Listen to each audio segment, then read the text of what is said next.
ni kunnafoni dila nunu n'u bɛ baara kɛ Ngoma dugu la RD Congo jamana na u cɛsirilen don nin waati na kunnafoni kɔlɔnw carili kɛlɛli la banaw ani kɛlɛw kan Ngoma. Ngoma ye mara min ye kɛlɛw ni banaw ka ca mɔgɔw kan.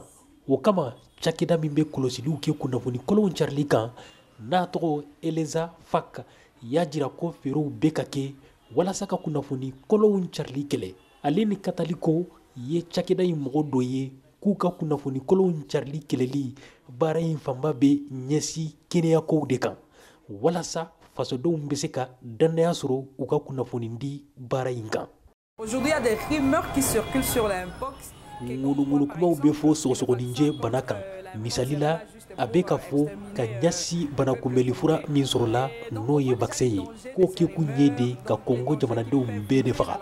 Wa an ɲabɔ o ŋunuŋunu kumaw na kunnafoni disow la n'a bɛ se ka kɛ kɔlɔlɔ ye bana in kɛlɛli la.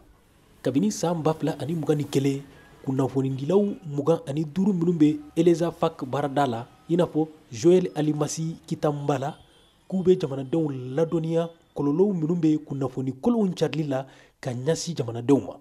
À chaque fois qu'il y a une publication, walasa ka kunnafoni kɔlɔnw sɛgɛsɛgɛ an bɛ kumase nkɔlɔmaw de ta o kunnafoniw kɔnɔ walasa ka dɔn a carila yɔrɔ minnu na u dɔn. N'o kɛra waati min fact checker mɔgɔw bɛna ka sɛgɛsɛgɛli baaraw kɛ ka ɲasi baarada min ye kunnafoni jari. Eleza Fac baarada b'a ka kunnafoniw di a ka bɔlɔlɔsira fɛ réseaux sociaux kan ani arajow la walasa internet tɛ mɔgɔ minnu fɛ u ka se k'u lamɛn. K'aw ladɔnniya kunnafoni kɔlɔnw fanba bɛ sɔrɔ banaw de kan i n'a fɔ sɔgɔsɔgɔninjɛ.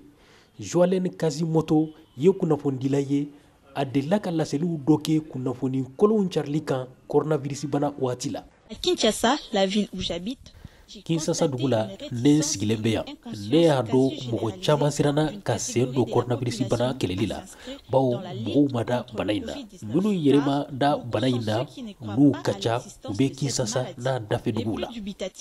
s'y trouve dans le périphérique. Daniel Makeke ye ɲɛma dɔ ye Eleza Fac la k'a hakili la nin cɛsiriw ye feerew nafamaw ye walasa kunnafoni kɔlɔnw carili ka dabila.